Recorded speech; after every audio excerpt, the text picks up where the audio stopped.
बिस्मिल्लाहिर्रहमानिर्रहीम। लाखों करोड़ों दरूद नबी रहमत सल्लल्लाहु अलैहि वसल्लम और आपकी आल पाक पर।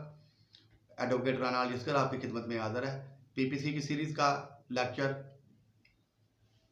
जिसका सेक्शन हम 313 और ऑनवर्ड जो है आज इस वीडियो में स्टडी करेंगे इंशाअल्लाह अज़ीज़। राइट ऑफ क़िसास इन कत्ल अमद के कत्ल अमद की सूरत में राइट ऑफ क़िसास जो है उसके बारे में सेक्शन 313 में जो है वो वजाहत की गई है। जैसे कि हम इससे पहले 312, 310, 308, 309 सेक्शन में ये सारे क़िसास के बारे में जो कत्ल अमद की सूरत में जो क़िसास है उसकी जो लाइबिलिटीज़ हैं वो सारी जो है वो डिस्कस की जा रही हैं। तो इसका section 313 where there is only one वली he alone has the right of qisas in qatl amad, but if there are more than one the right of qisas vests in each of them। के इसमें ये चीज़ जो है वो वजाहत की गई है कि अगर कत्ल अमद की सूरत में किसी का एक ही बंदा वली था तो सारा जो है क़िसास का राइट जो है वो उस बंदे के पास जाएगा। लेकिन जहाँ पे किसी मरने वाले के जो है बहुत सारे लीगल हेयर्स जो हैं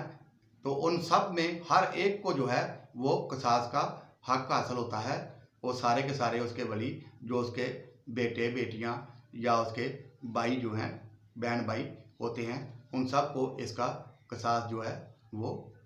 हक उसका है। एक किन सूरतों में if the victim a has no वली के ऐसा मतवफ़ी जिसका कोई वली ना हो the government shall have the right of क़िसास, तो उसका क़िसास लेने का राइट जो है वो गवर्नमेंट के पास जो है वो ट्रांसफ़र हो जाता है। आर हैज़ नो वली other than a minor or insane or one of the वली is a minor or insane the father or if he is not alive the paternal grandfather of such wali shall have the right of qisas on his behalf। तो इसके अंदर जो है वो right of क़िसास के बारे में उसने बताया है कि अगर किसी का वली नहीं है या अगर कोई वली है तो वो माइनर है, बच्चा है या कोई पागल शख्स है तो ऐसा क़िसास का राइट जो है उसके जो पेरेंटल वली हैं यानी कि जिसमें उसके भाई उसके चचा ये शामिल होते हैं वो उसको क़िसास का हक जो है वो लेने का अथराइज हैं। Provided that if the minor or insane वली has no father or paternal grandfather how high soever alive and no guardian has been appointed by the court the government shall have the right of क़िसास on his behalf.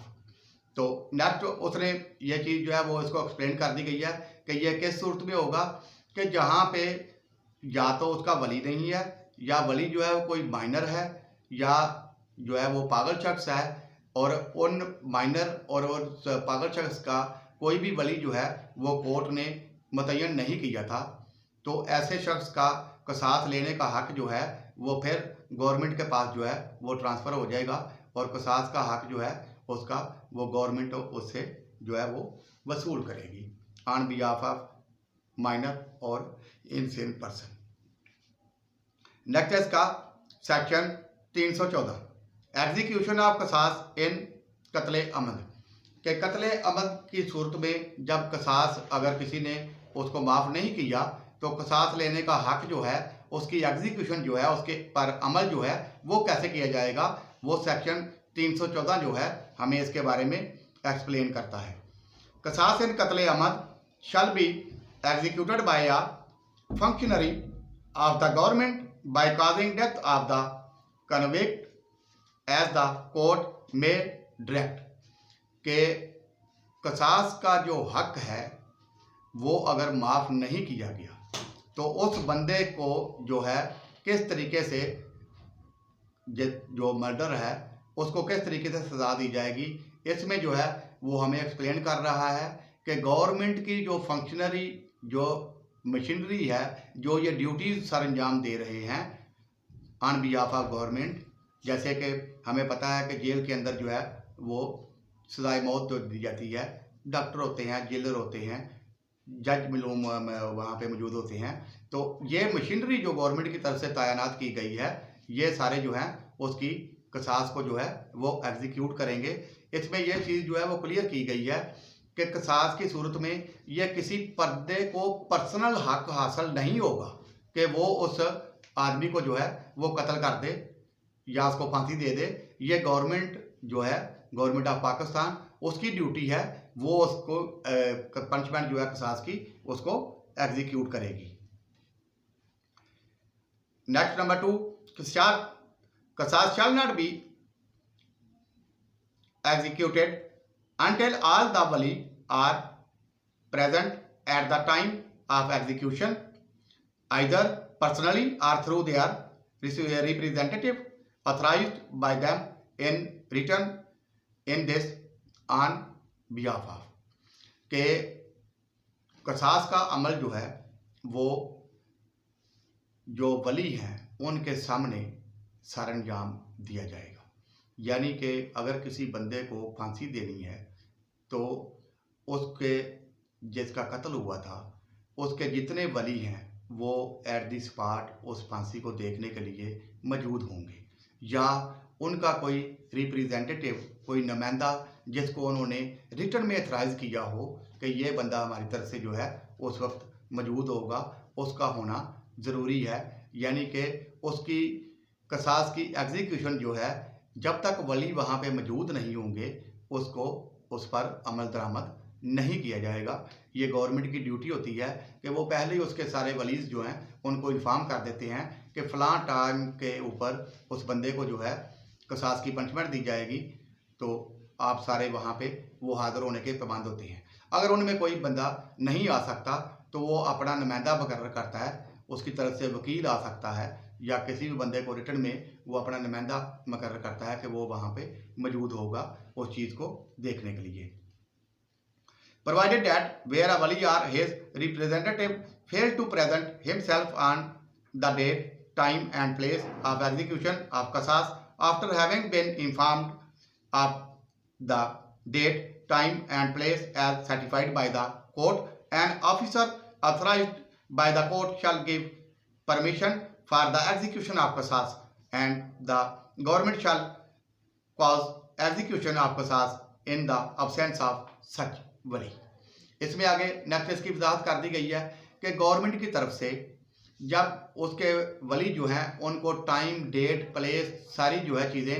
Transfer कर दी गई, उनको बता दिया गया, इसके बावजूद भी अगर वो हाज़िर नहीं होते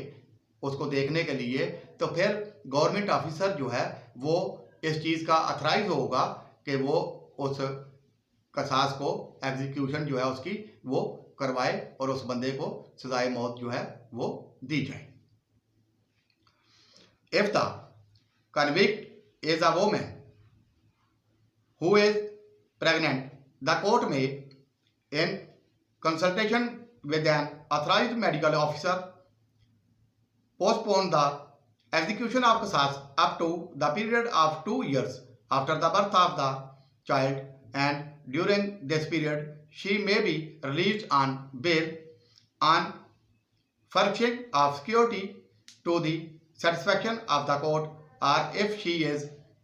not so released she shall be dealt with as if sentenced as simple imprisonment। तो नेक्स्ट इसके अंदर जो है वो एग्जीक्यूशन किसी अगर कत्ले अमद की सूरत में, ये कत्ले अमद जो है किसी औरत ने किया था और जिस वक्त उसको सजा हुई वो औरत जो है वो प्रेग्नेंट थी, जब तक उसकी प्रेगनेंसी जो है वो क्लियर नहीं हो जाती,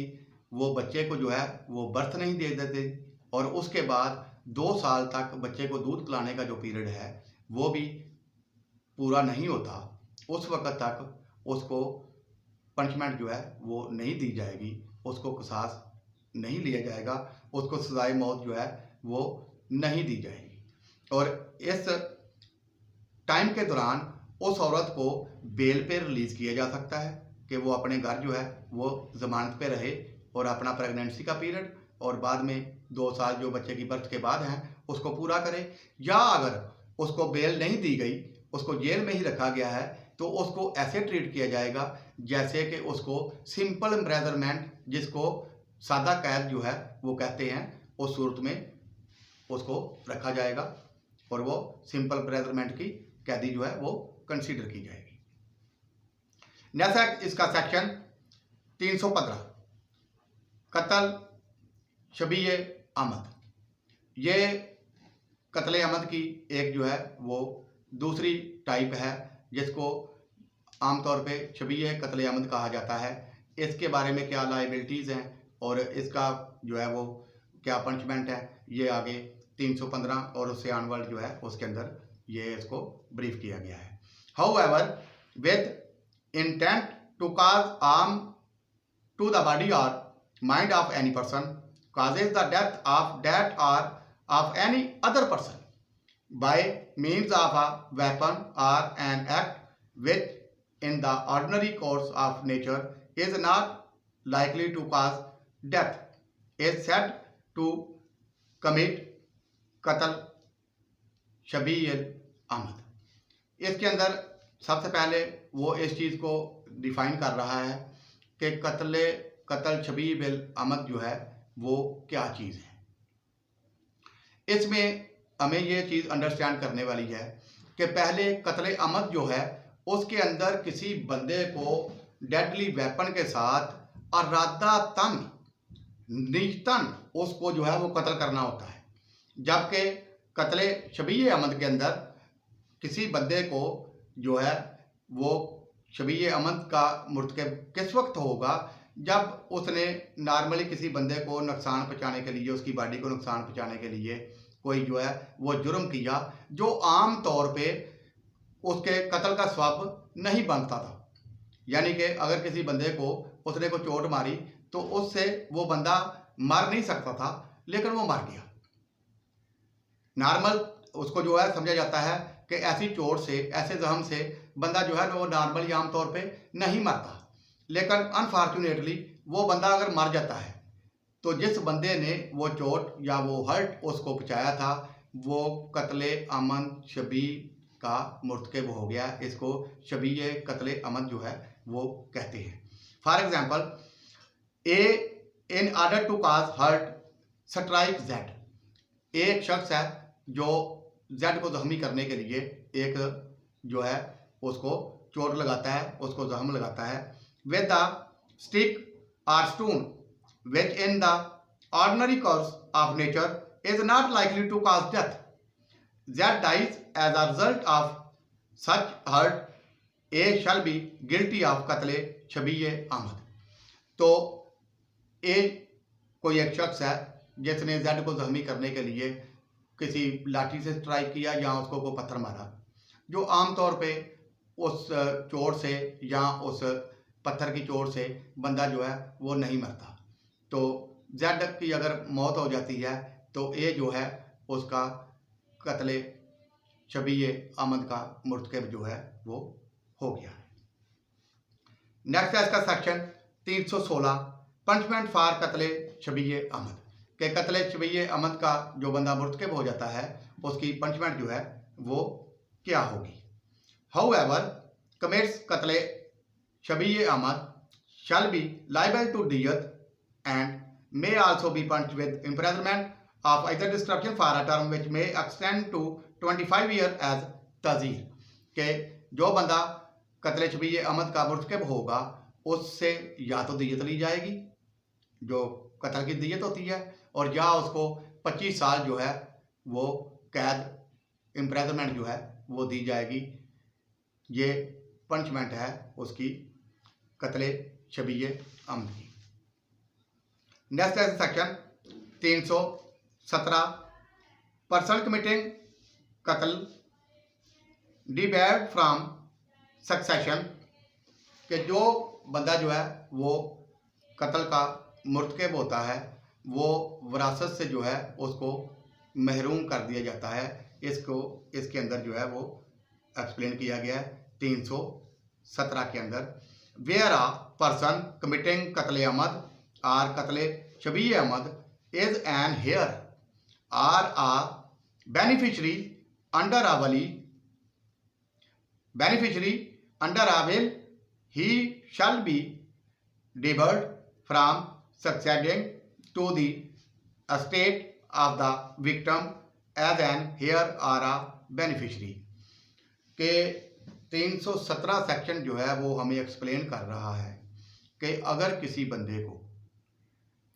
जिस बंदे ने कत्ल किया वो बंदा किसी का वली था जिसकी जायदाद से उसको हिस्सा मिलना था, लीगल हेयर था, या जिस बंदे को उसने कत्ल किया उस बंदे ने कोई ख्वाहिश, कोई विल बनाई हुई थी जिसके अंदर अपना बेनिफिशरी जो है वो उस बंदे को डिक्लेयर किया हुआ था जिसने उसको कत्ल कर दिया। तो ऐसा शख्स जिसने अपने किसी वली को कत्ल किया हो या किसी ऐसे शख्स को कत्ल किया हो जो जिसका वो बेनिफिशरी बन सकता था, जिसकी जायदाद जो है उसको विरासत में मिल सकती थी, अगर वो किसी ऐसे शख्स को कत्ल कर देता है तो वो उसकी विरासत लेने का हकदार नहीं होगा, उसको विरासत के हक से महरूम कर दिया जाएगा। ये एक्सप्लेन किया गया है सेक्शन 317 के अंदर कि अगर कोई बंदा अपने वली को या किसी ऐसे शख्स को जिसकी जायदाद से उसको एज आ विरासत हिस्सा मिल सकता था वो उसको कत्ल कर देता है तो वो ऐसे हिस्से से उसको जो है वो महरूम कर दिया जाएगा, वो हिस्सा लेने का इंटाइटल जो है वो नहीं होगा। Thank you very much for watching this lecture. इंशाल्लाह नेक्स्ट हम सेक्शन 318 और ऑनवर्ड जो है वो स्टडी करेंगे। मेरे चैनल को जो है वो प्लीज़ लाइक और सब्सक्राइब जरूर कीजिएगा। Thank you very much. अल्लाह हाफिज़।